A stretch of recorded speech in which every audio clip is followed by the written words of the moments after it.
C'est une vidéo dont on ignore presque tout. Quand elle a été filmée, où se déroule l'entretien, pourquoi elle a été enregistrée. Tout ce que l'on sait, c'est qu'il s'agit d'un extrait d'une discussion de 2 heures et qu'il est rendu public par la justice américaine. Un échange filmé entre l'ancien conseiller de Donald Trump, Steve Bannon, et Jeffrey Epstein. Is your money dirty money? No, it's not. So, in fact...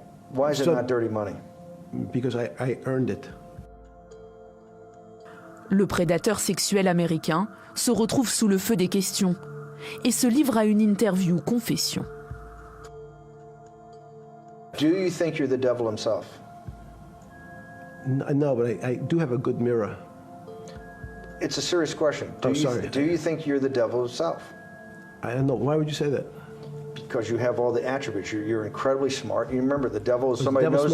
The devil's brilliant. You read Milton's Paradise Lost. No, the devil scares me. Un document, un de plus parmi tous ceux qui viennent d'être déclassifiés par l'administration Trump. Il y en a 3 millions en tout. Des messages, des échanges de mails ou des vidéos comme celle-ci.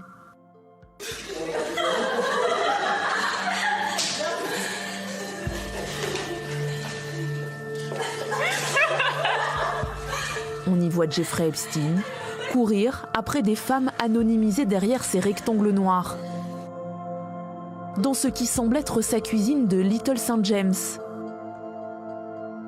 Cette île privée, surnommée l'île du pédophile, qu'il s'est achetée en 1998 pour 8 millions de dollars au large de Porto Rico, et où, selon les avocats de ses victimes, Jeffrey Epstein, jugé et condamné pour trafic de mineurs, aurait commis plusieurs crimes. L'effort de collecte du ministère a abouti à l'identification de plus de 6 millions de pages potentiellement pertinentes, comprenant des courriels du FBI, des résumés d'entretien, des images, des vidéos et d'autres documents recueillis au cours des différentes enquêtes. 180 000 photos sont publiées. On y voit Jeffrey Epstein avant qu'il ne soit retrouvé pendu dans sa cellule en 2019, posé aux côtés de Michael Jackson.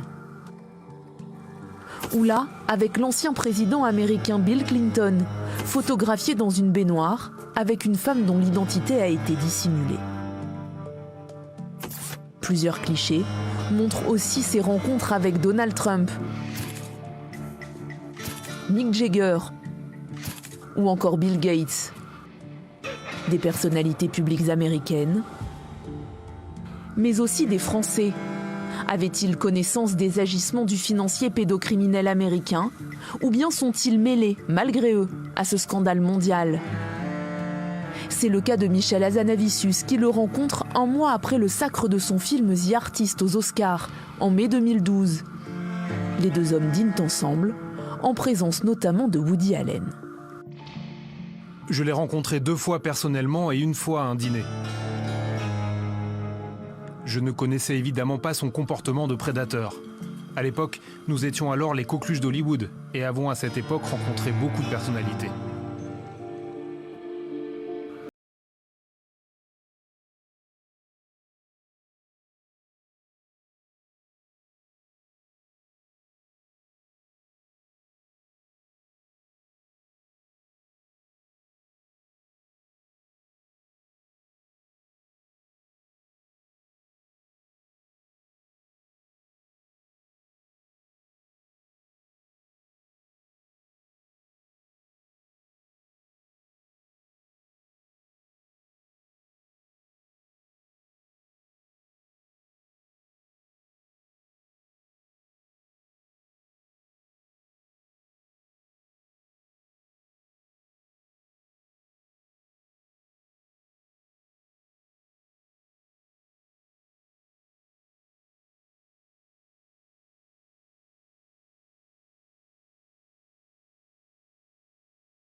Rien. J'ai trouvé l'homme, je ne le connaissais pas du tout, je ne savais rien de lui. Et j'ai trouvé l'homme passionné par l'art, par la culture, par le cinéma. Et il venait régulièrement à Paris, découvrir des expositions, des spectacles, des films, etc. Dès lors que nous avons appris, moi en même temps que vous, vous en même temps que moi, que cet homme avait été l'auteur de crimes, aussitôt, toute relation a été interrompue. Une relation que Jack Lang décrit comme cordiale tout au plus, ce qui le conduit à échanger à de nombreuses reprises par mail avec lui et à le considérer parfois comme un mécène. En septembre 2018, il envoie ce mail au financier américain. Cher Jeffrey, je suis désolé de te déranger pour un autre sujet. Serge Moati, un très grand cinéaste français, souhaite réaliser un film sur mon travail qui sera diffusé au cinéma. Le budget s'élève à 150 000 €. Ta contribution serait évidemment décisive. 1000 merci d'avance. Amicalement, Jack. Il fallait trouver de l'argent pour financer ce film, c'est tout.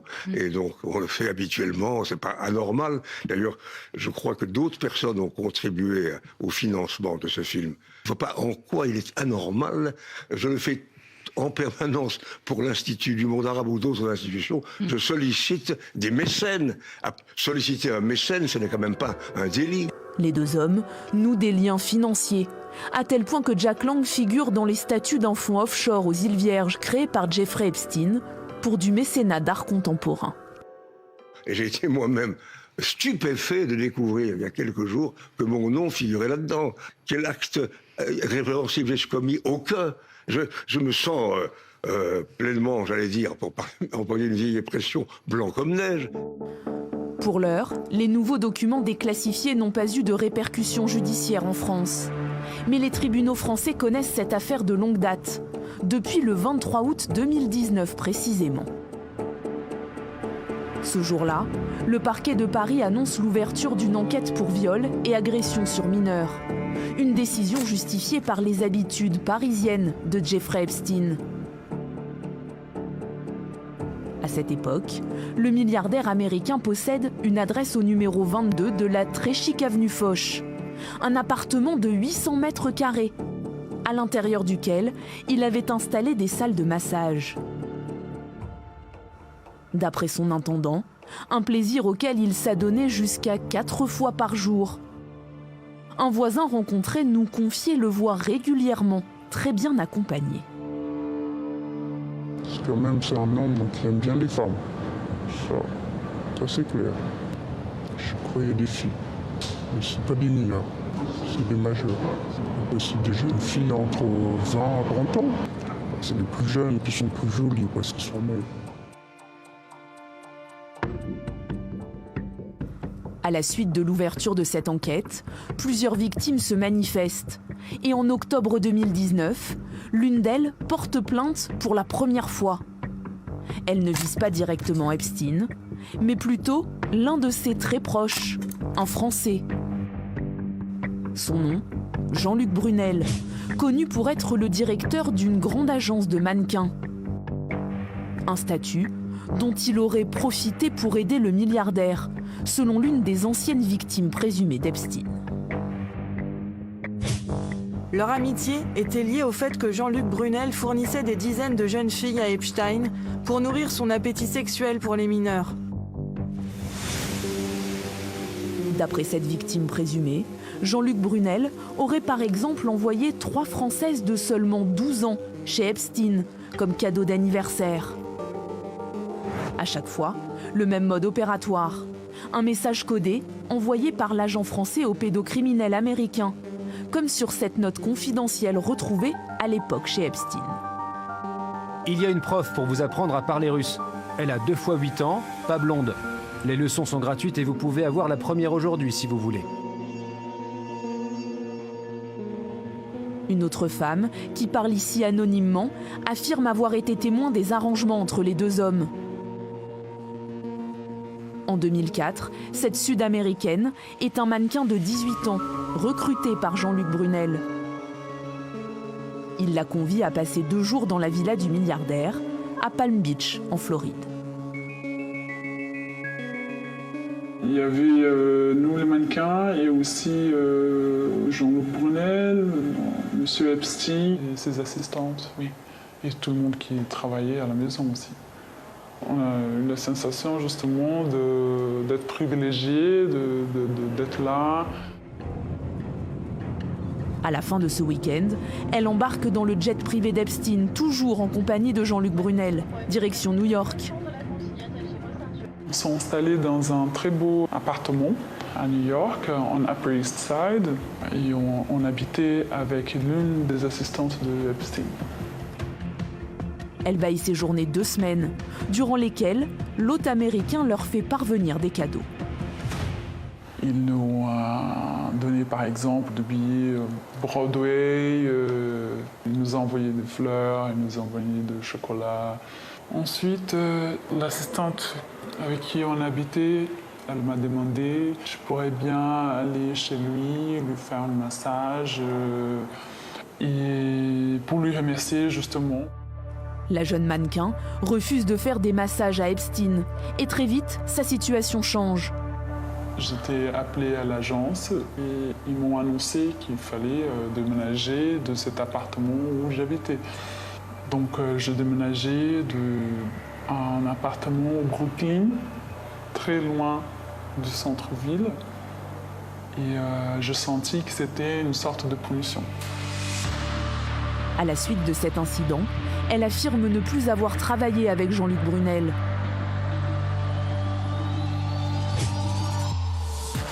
Ce portrait, celui d'un rabatteur pour Jeffrey Epstein, est contesté par l'une de ses connaissances. Nous le filmons en caméra cachée. Celle qui dit qu'il a fait venir des filles de 12 ans aux États-Unis, c'est que des conneries. C'est impossible de faire venir des filles de 12 ans aux États-Unis sans accompagner par les parents. Non, mais visiblement, il y avait des parents qui étaient peut-être... cherchent l'argent, oui. Les Américains, les avocats américains cherchent partout les moyens d'avoir des clients. Entre 1998 et 2005, Jean-Luc Brunel aurait emprunté 25 fois l'avion privé d'Epstein. Combien de jeunes filles l'auraient accompagné sur l'île du milliardaire? Était-elle issue de son agence de mannequinat? Dès les années 80, Brunel s'entoure des plus belles filles du monde. Il leur promet des carrières de top modèle. Comme ici, durant un casting filmé par la caméra des journalistes. Elles sont enfilées là comme des perles. On se met là, je crois. Hi everybody. C'est un book où il y a toutes les filles de l'agence. Durant ce reportage, il se targue de lancer des carrières. Des filles nouvelles. That's Madalena. I found her in Ostrava. Ça fait 8 jours qu'elle est là. Il a fallu lui faire arranger ses cheveux. Elle avait un petit problème de peau, il a fallu que ça s'arrange. C'est ce qu'on appelle une fille, disons, à l'état brut, si on peut le dire. C'est comme les pierres précieuses. Ça se polit, et puis après, ça se vend le plus cher possible.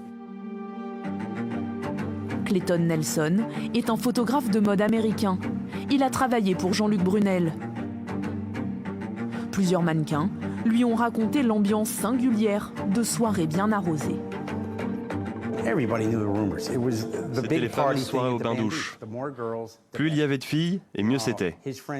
Ses amis étaient là, ses clients étaient là. Le but était de les faire coucher avec les filles. Tiens, prends de la cocaïne, rencontre mes amis, tu es là pour les clients.